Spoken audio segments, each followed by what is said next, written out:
Hello again. Welcome into the television version of Strategies for Living. I'm marriage and family therapist David McMillan. Delighted that you've tuned in, joined with me today here on Strategies. You know, one of the things that I love about doing Strategies for Living, especially, well, TV and radio, is that I get to converse with a lot of folks that I would otherwise not get to converse with. I get to converse with some of the masters, if you will. I became aware of our life strategist today, Dr. Claudia Black, and she is certainly one of the masters in her field. I became aware of her very early in my career as a counselor. She helped, as a matter of fact, coin the phrase adult children of alcoholics back in the 80s. I recently had the opportunity to interview Dr. Claudia Black on one of my radio programs, and I'd like to share some of the highlights with you today. She's the author of many, many books, including Changing Course and It Will Never Happen to Me, and her brand new book we're going to talk about today. It's called Unspoken Legacy, Addressing the Impact of Trauma and Addiction on the Family. Dr. Claudia Black, let's hear from her today on Strategies. I've got to tell you, I've been looking forward to chatting with today's life strategist for a number of reasons. First of all, you know that it's an important life strategist when her publisher puts on the front of her books, it's her own library. And that's what her publisher has done. Dr. Claudia Black has her own library with her publisher. Her new book is Unspoken Legacy and Addressing the Impact of Trauma and Addiction Within the Family. Dr. Claudia Black is a renowned author and trainer, internationally recognized for her pioneering in contemporary work with family systems and addictive disorders. She's the clinical architect at the Claudia Black Young Adult Center at the Meadows Treatment Center, and the author of many, many books.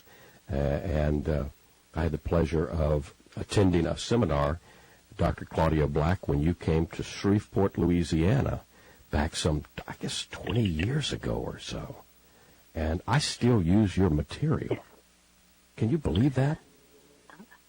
Yes and no at the same time. I actually remember being in Shreveport, Louisiana, and all I know seems like it was a very long time ago. But when you talked about, earlier before the show started, we talked about what we covered in that context of that day, it just comes alive. Absolutely. And yeah.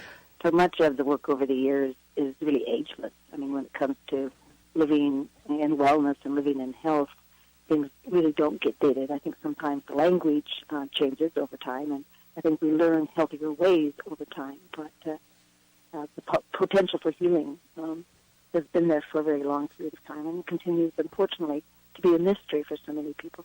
Absolutely. How connected, Dr. Claudia, are addiction and trauma? How interconnected, interwoven are they? You know, I see addiction, I often think of addiction and trauma as twin forces, that you really cannot have addiction, be addicted or have addiction in the family without typically experiencing trauma.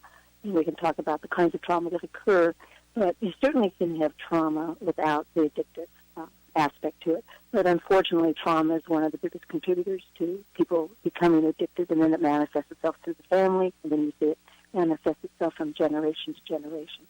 I also think that addiction is probably the number one cause of dysfunction in families today. I don't know that there's any other one factor that can disable a family faster and in a more devastating way than addiction does. How do you define trauma?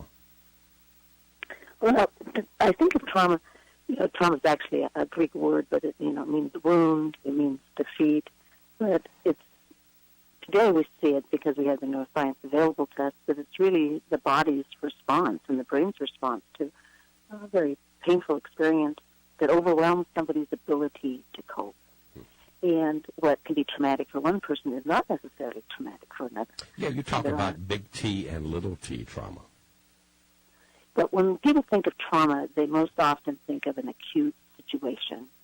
such as the shootings that take place in our country, sadly, today. Right. They think of a car accident. They think of the burning down of a home. They think of a natural disaster. And those certainly can be traumatic in and of themselves. They do not necessarily have to be. Now, I also don't want to dismiss something like what has just taken place in Parkland. Of course, that's traumatic. But what I was going to say is that sometimes people have a resilience, and they're more apt to have a resilience depending on if they've had, they're less apt to have resilience if they've had previous stressors in their life, and they are less apt to have resilience if they don't have support, people to support and walk through what that emotional experience has been about for them. So we talk about big T traumas being those acute, blatant, identifiable things that could be traumatic for somebody, but more people are probably impacted by little T traumas. To be subject to ongoing, something that's chronic criticism, chronic rejection, chronic bullying, various forms of abandonment on an ongoing basis. And that's what you see in addictive families. You might see big T traumas, but you're probably more apt, excuse my voice here, probably more apt to experience that which is far more subtle. We need to underscore this, Dr. Claudia, the impact of trauma, big T trauma or little T trauma, on the nervous system, the brain, the biology of trauma, if you will. Talk a little bit about that for us. Well, I think what happens is when you live with a chronic state of trauma and not necessarily just a traumatic response, we become what is referred to as dysregulated. We all have what we call a window of tolerance when it comes to our nervous system. Right. But when trauma is ongoing, we're not able to stay within that so-called window. And what I mean by that is throughout the course of the day, we have a nervous system that has an arousal, an increasing arousal and decreasing arousal, and that even in the face of stress and problems, that we have the ability to feel like we're okay, that life is going to be okay, that we're not in a crisis state. Right. But when we're not able to stay within that window of tolerance because what's happening is too severe for us, we move into a hypo arousal state, and when the trauma is more chronic, we become stuck there. And in that hypo, we move into either exaggerated responses, we move into a hypervigilant state, we move into the opposite of that. We can move into more of a frozen state, a numb state, and we oftentimes fluctuate back and forth. And again, if that which is traumatic exists long enough, we become stuck in that kind of state. And then that's what sets us up for seeking out medicators of some sort to give us a sense of relief, to anesthetize our pain, or that sends us towards the hypo response, which is much more likely to send us toward depression and anxiety. So I think the three most common responses to what's happening is that either we seek out medicators or we simply go within and become numb. So that leads us right into addiction, and you talk about the two faces of addiction, substance addiction and process, or it's also called behavioral addiction. So talk a little bit about that. Well, so oftentimes when people think of addiction, they think of substances, they think of alcohol and other forms of drugs. But today we realize that what happens in the brain is the same when it's a repetitive behavior as well. And that, part of the science of addiction is that what we're doing is the brain is seeking a reward. And a reward is a reward whether or not it is a substance and or a behavior. And the kinds of process addictions or behavioral addictions that are extremely common today, I think the one that's probably most familiar with people is gambling. Yes. You have all of the same symptoms of an addiction without having to ingest a substance, because with gambling, the substance is created within the brain, and that's the dopamine reward system.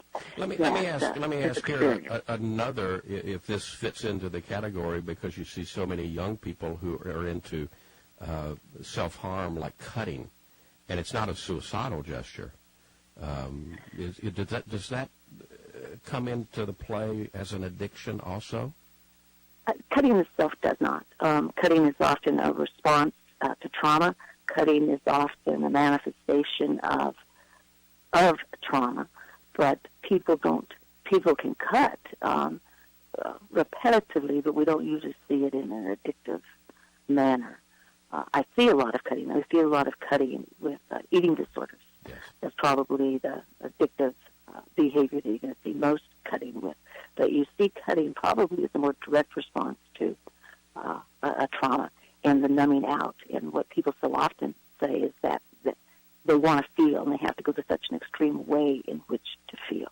For some people, it provides them almost a sense of relief, and that's an emotional kind of relief because they're able to feel the pain when they have gone into what we call a frozen state. With trauma, people move into a fight, a flight, or a freeze. And that's what that nervous system dysregulation is about, moving into the fight, which is the hyperarousal, or the freeze. Or you do what you can to flee from the situation. And I think cutting for some people is they are so numb and so frozen. As I said, they're attempting to know if they even feel anymore. And for some people, I think it's the fight. When you can't, stand and fight for yourself, it's sort of an internal fight that we have. But other kinds of process addictions today, we talk a lot, and certainly on the news, we see a lot of people seeking help for sex addiction. That would be another process type of addiction. The truth is you can become addicted to pretty much anything as long as it's providing a dopamine reward for you. And maybe few people realize, you talk about this in the book, that most people with addiction are addicted to more than one substance and or behavior. One of the things today, I oversee it at the Claudia Black Center, and it's the young adult program, and I think one of the biggest surprises I had there is even at 19, 20, 21 years of age, when somebody comes in for an addiction, there's often going to be a second or third addiction going on. And I recognize that, and I think as a field we recognize that, working with the 35-year-old, the 50-year-old, and the older person. But I've been absolutely shocked to see how quickly that's occurring even in our young people. And there's a phenomenon, we call it addiction interaction disorder. But it's very typical that if you're working with a gambler, you could also be working with a cocaine addict. Yes. If you're working with somebody with an eating disorder, you're probably working with somebody who's either alcoholic or is addicted to some kind of speed. If you're working with a sex addict, you're often going to see a substance abuse. If I'm working with a compulsive gamer, I'm often going to see somebody who's addicted to porn. And what happens is people identify with the addiction that's probably causing the greatest crisis in their life at the moment. But if we look again, there's very likely a second addiction going on. And we think of that as, because it's not causing the sense of crisis yet, and often still more hidden, they're simply not as far along in the addiction. So we identify a primary addiction that, as I say, is causing a crisis. But there's often a secondary addiction that they're just earlier in the progression with. And how important it is to address the multiplicity of addiction, because if you only address one, the other one's going to live out its life, and that crisis is ultimately going to be there. And today, something different than 20 years ago when you and I first met, David, we know that people can address the multi-addictions at the same time. Learning from one of the masters today, Dr. Claudia Black, as our life strategist here on Strategies for Living. We're going to take a quick break, and we'll be back. Stay with us. Much more to learn from Dr. Claudia Black today here on Strategies for Living. In America today, millions of people face hunger. They lack access to enough nutritious food to live active, healthy lives. This problem, known as food insecurity, is a reality for households in nearly every community in the U.S. At Feeding America, we are working to end hunger in America. We continue to improve our understanding of what may lead to hunger by conducting research that enables us to better serve people and communities in need. This research includes Map the Meal Gap, Feeding America's annual report on local food insecurity and food prices across the country. As part of this project, we have digitally translated the results of the study into an online interactive map. Discover what food insecurity looks like in your local county or congressional district, how prevalent it is among children, and how many people in need likely qualify for federal nutrition assistance programs like SNAP. The map also shows the local cost of a meal and how much more money people struggling with hunger report needing to buy just enough food for their families. Learning about local food insecurity is the first step. The map also links you to your local Feeding America food bank where you can volunteer, allows you to share information through social media, and even contact your local legislator. There is no reason anyone in our nation should go hungry. And with your help, we can make sure no one does. Help us end hunger and create stronger communities across the U.S. Visit map.feedingamerica.org to learn more and take action. Welcome back. Welcome back into Strategies for a Living, the television version. Of course, you're watching us here on Strategies for Living today. Don't forget you can listen to us because Strategies for Living started as a radio program over 25 years ago. You can still hear us. Where? Well, 1017 FM and 710 Keel, News Radio 710 Keel. We're on every weeknight, 7:05 to 8 o'clock in the evening, and on Sundays, 9:05 to 10 every Sunday on News Radio 710 Keel and 1017 FM. Also on Thursdays on healthylife.net and, of course, www.strategiesforliving.com. Today, here on the TV version of Strategies for Living, we're talking with life strategist Dr. Claudia Black, her new book, Unspoken Legacy. Let's get back to Dr. Black. Where do we bring the family into this? Because, again, you tie this together early in the book very well. We've talked about trauma. We've talked about addiction. Let's tie the family into this, Claudia. Well, I would say that, sadly, that addiction doesn't just belong to the addict. It belongs to the family. And that, unfortunately, for any person experiencing an addiction, is at least another, probably 4 other people immediately impacted by that. And family very early on start to engage in their own distorted thinking. And that distorted thinking often will do a lot to enable that addictive process. And what that means is now time is built up as the family. It usually goes into a denial process. They start to minimize, discount, rationalize. And while that's happening, typically the behavior of the addict is eroding the esteem, eroding the confidence. For children, it's not just eroding, it's not even allowing children to develop a sense of esteem. And then what we begin to see is an addiction, for the most part, is insidious, and it's not able to be recognized for what it is. And family members are quickly taking on a sense of shame that somehow they're not good enough, that if they just did things better, they could figure this out. They take on blame for the irresponsible behavior. They take on false guilt, and then it becomes a life of its own. Yes. And then what you see happen, sadly, and I talk about this in the book, the consequences of addiction in the family pass down generationally. And what I mean by that, some of the consequences are I become a controlling person, or in my fear, I procrastinate, or in my desire to give validation, I become a perfectionist. I learn to tolerate inappropriate behavior. I learn to not show people my feelings. I learn I can only trust myself. I can't trust anybody else. That's what gets manifested generationally. And that also ultimately is what can be the foundation for people seeking their own, what becomes an addictive process. And we often talk about how addiction repeats itself. Well, you may have a mother or father who's addicted to alcohol or pills, but for you, that's not true. What happens for you is you become more isolated. You end up addicted to, we have a screen addiction today. People who get addicted to games on the Internet. Right. People get addicted to porn on the Internet. So you may not be an alcoholic like your mother or father, but you have your own addiction that will manifest itself, or the depression, or the anxiety that manifests itself. And then you create a whole other family system, and then they're raised with depression. They're raised with anxiety. And then what do? They start to drink and use. So it can be an endless cycle, if you will. Very seldom do you work with somebody where there's addiction in the family that you haven't seen it previously. Yes. And I think endless cycle, it certainly has that potential for that. When it doesn't generate itself generationally, typically there's been various forms of intervention that have occurred within that family system, so that they've not got locked into that pattern of minimization, denial, low self-esteem. Many times people have a delayed response to trauma.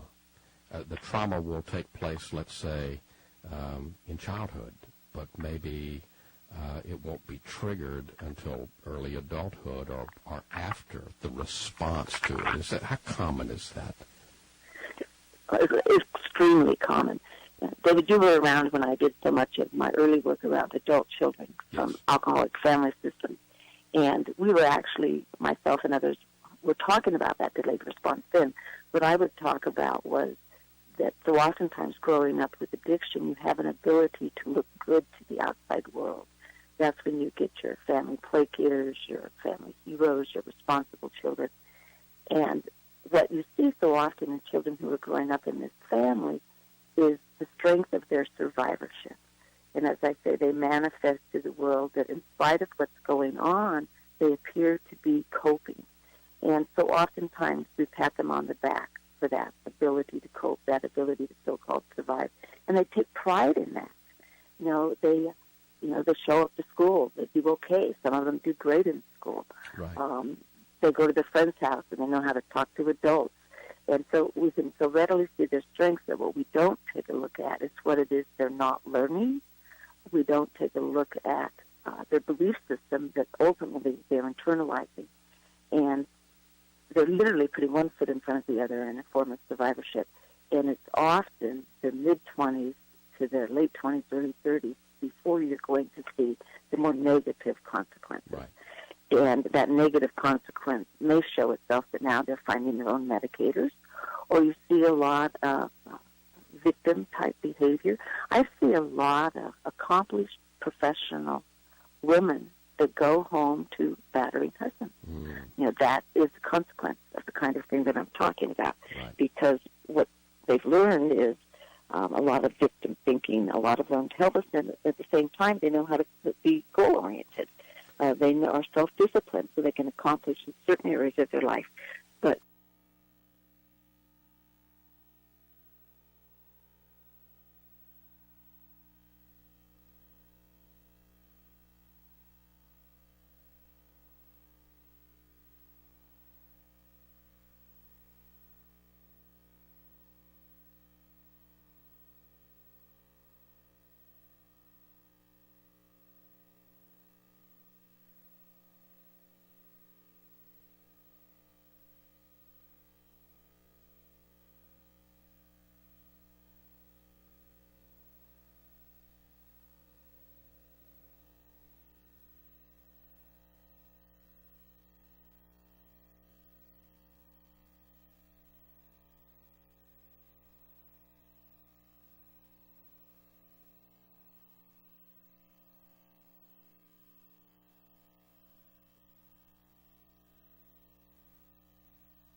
DBS.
Hey, I don't know what happened to the sound there. Sorry that we had some technical difficulties with Dr. Claudia Black. We'll try to get that back on for you.